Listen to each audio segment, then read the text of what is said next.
We've been concerned for provider safety in the wake of the West Webster attack on firefighters back in 2012. So we hosted a 4-hour seminar on scene size up and situational awareness and cover and concealment. We had some professionals from law enforcement come in and talk to our personnel about the things to do when you get on scene there. We even had some defensive tactics instructors come in from the police departments, local police academies, to demonstrate some defensive tactics.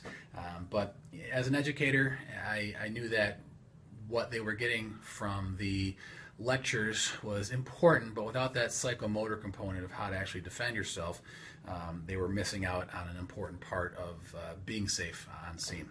So after some research, we looked into the DT4EMS EVE course, and we brought it to our administrative staff, and we cautiously embraced the idea. I think for us, we didn't want our providers to take a course that made them aggressive or turned them into fighters. And our concern was for our patients, and certainly liability was a concern in that respect. What happens when we have to put our hands on a patient? And that's probably the concern of most administrators of any health organization is, we have to now put our hands on a patient.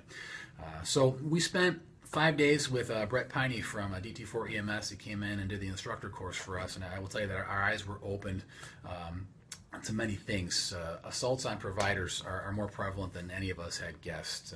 About 52% of providers nationally have reported being assaulted. We did an in-house poll of about 25% of our providers, and 90% of those people indicated they had been assaulted at some point in their EMS careers.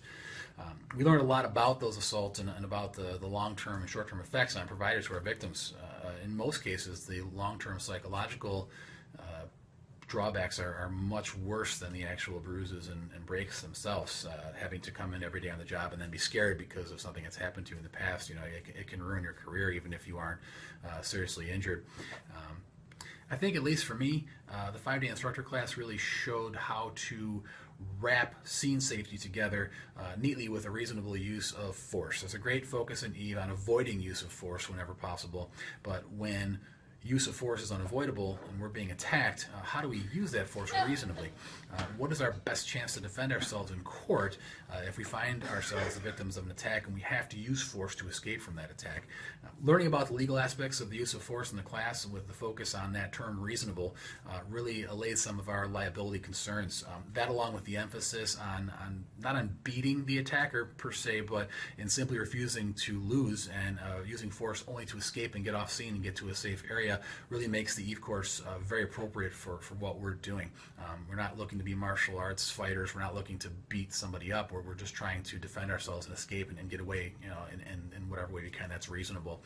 We've trained over 50 people thus far, and the feedback has been great. People are enjoying the course. Our goal, I think, down the road would be to have all of the EMS and fire providers in our region get this training. I think it's important.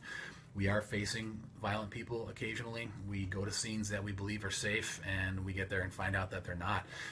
And to give our people and empower them with the ability to defend themselves and to understand when a patient is no longer a patient, has now become an attacker, and how to get ourselves to safety, I think is invaluable to keeping our people safe and to the overall well-being of our providers.